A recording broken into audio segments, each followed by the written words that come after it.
Are you interested in understanding how to achieve the primary goal of any business? Well, today we are examining the goal by Eliyahu Goldratt.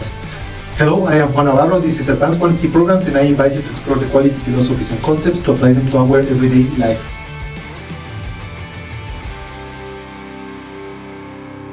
In the book The Goal, through a fictional story about a manager with 90 days to turn around his plant, the author Eliyahu Goldratt teaches the principles of operating an improvement system, and in this book he explains how to implement an ongoing improvement process.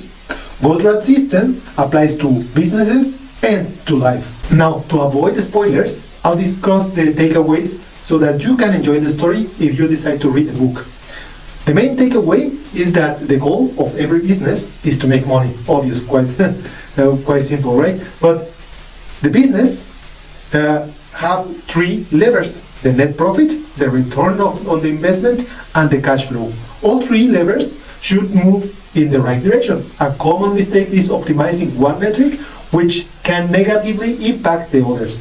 View your business as a system and improve the three metrics together so that you can improve the whole system. The trick is, according to the book, to make money by increasing net profit while simultaneously increasing return on investment and cash flow. Another key aspect is the productivity. According to Goldratt, productivity is the act of bringing the company closer to the goal.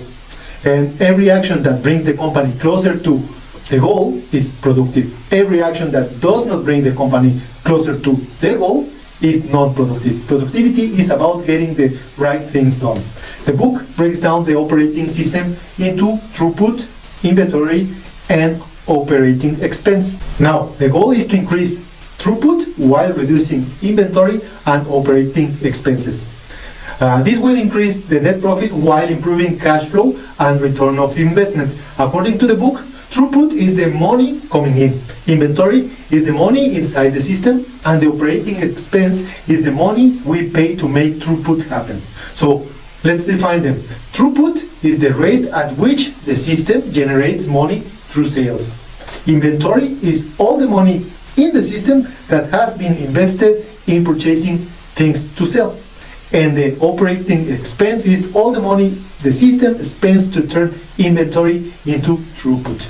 In a warehouse setting, these metrics represent a net profit, return on investment, and cash flow, translating financial terms into actionable parts of the system. The book explains that a plan is a system of dependent events. This means that to improve in manufacturing, you must optimize the entire system, not just the local area. Some resources have more capacity than others, and this must be considered when creating efficiencies in the system. At its core, manufacturing is a series of dependent events. Ensuring the right interaction between these is essential. All these events are interconnected.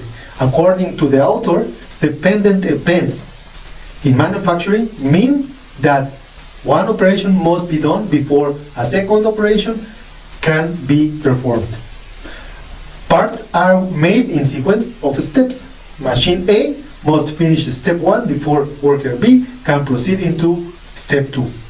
All parts must be finished before we can assemble one product, and the product must be assembled before we can ship the product, and so on.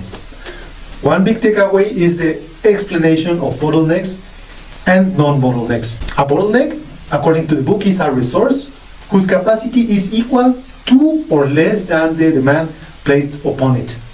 And a non-bottleneck are resources whose capacity are greater than the demand placed on it. Because bottlenecks are constraints in the system, if you waste time on one bottleneck resource, your entire system loses time. The plant capacity is equal to the bottleneck capacity overall.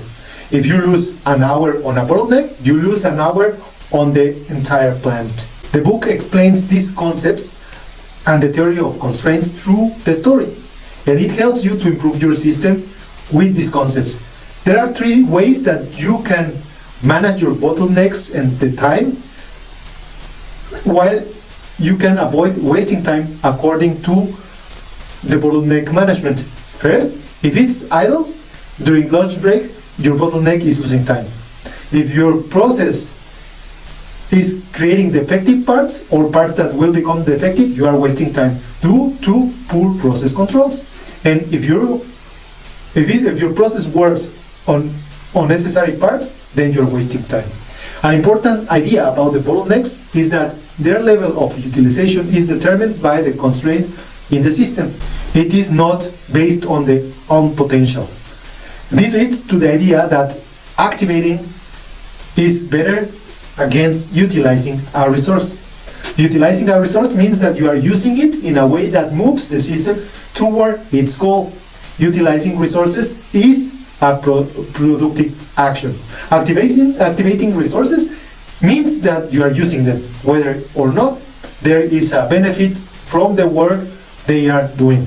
This explains why activating a non-bottleneck resource is often inefficient. It does not move the system closer to the goal. This explains that it is important to notice the difference between data and information. Information answers a question. Data may or not answer a question. In the book finishes with the role of a manager also, and it is part of the discussion. Through the story, Goldratt leads to the idea that the manager can answer three questions. What needs to be changed? What needs to be changed to? And how do you cause that change?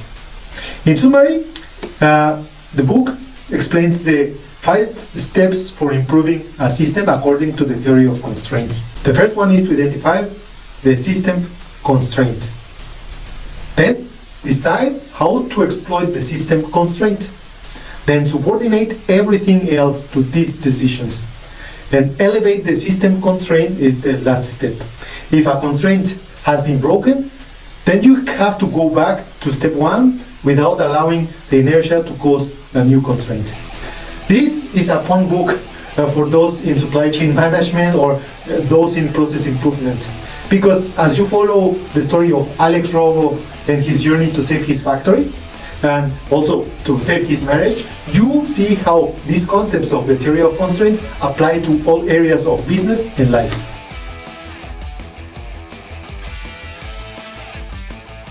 And that's all for today's episode. I hope you enjoyed it, and if you did, don't forget to hit like. Don't forget to share with the family, with friends, with acquaintances, with everybody that you think that this information will help. And before leaving, I would like to invite you to read our books, The Life Quality Principles and Life Quality Projects on Amazon and Goodreads and Barnes and Nobles. And before leaving, don't forget to hit like so that you get a notification of the next episode.